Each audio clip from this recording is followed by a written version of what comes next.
most important thing that came out of the lab was the wide use of radioactive isotopes.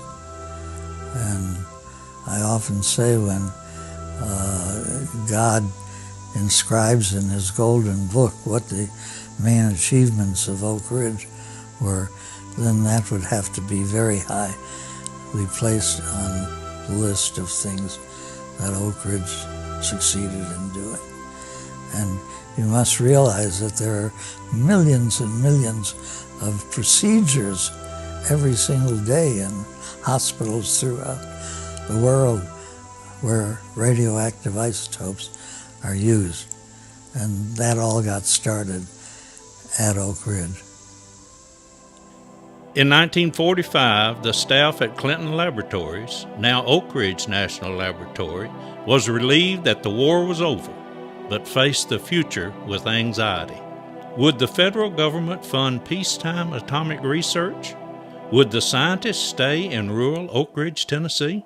As Alvin Weinberg said, during those days immediately after the war, everything seemed ambiguous.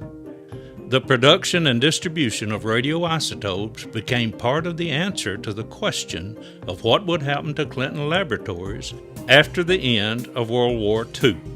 The Atomic Energy Commission decided to utilize the existing graphite reactor at Clinton Labs for isotope research and production, and to take advantage of the facility's scientific knowledge by maintaining it as a center for basic and applied chemical research.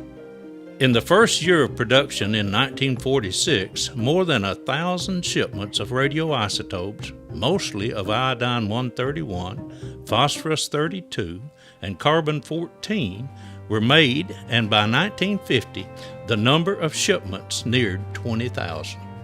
After the closing of the graphite reactor in 1963, production shifted to the Oak Ridge Research Reactor, which produced radioisotopes until 1987.